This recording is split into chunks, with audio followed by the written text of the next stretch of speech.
کچکولو پغاړه ګرځولې ما کچکولو پغاړه ګرځولې ما و محبوبه ستا وطن کې غیر راټولولې ما ستا د درملنګو وې کچکولو پغاړه ګرځولې ما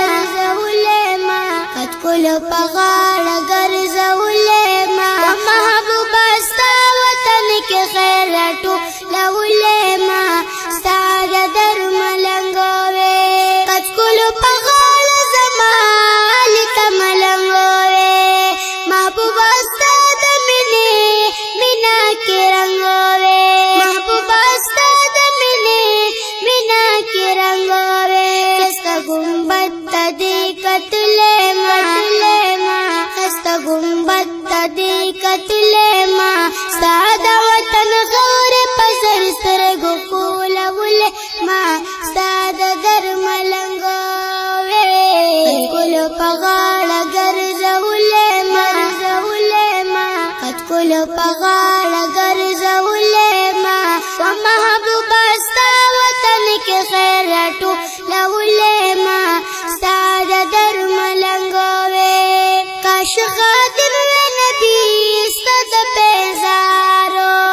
خدمت مې ستا کولی لیل النهارو خدمت مې ستا کولی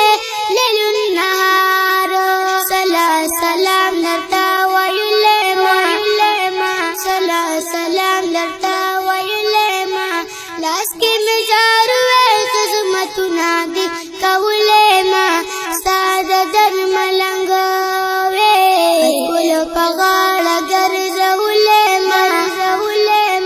کچکولو پغاړه ګرځولې ما و محبوبه ستا وطن کې خیر راټولولې ما ستا د درملنګو وې یا من جوړ وې ګناه ستا د دربارو شام و سحر مې کولی ستاسو دیدارو شام و سحر مې کولی ستاسو دیدارو احد نارې وخولې ما احد نارې وخولې ما په شانې د بلال د غناز باندې خوړلې ما ستا د درملنګو وې کچکولو پغاړه ګرځولې ما کچکولو پغاړه ګرځولې ما و محبوبه ستا وطن کې خیر راټولولې ما ستا د درملنګو وې د مکې سرې ګټې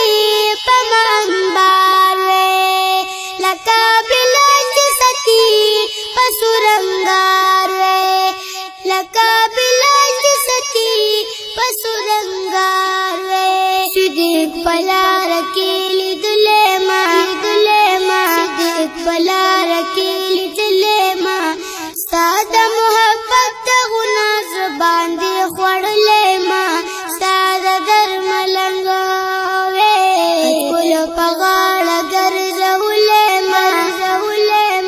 کچکولو پغاړه ګرځولې ما و محبوبه ستا وطن کې خیر راټولولې ما ستا د درملنګو وې وکړه نظر د کرم هدایت شاته په احترام وې ولاړ محبوبه تاته په احترام وې ولاړ محبوبه تاته شعرونه ستا خوا کې لیکلې ما شعرونه ستا خوا کې لیکلې ما په شان د حسن درته نعتونه اورولې ما ستا د درملنګو وې کچکولو پغاړه ګرځولې ما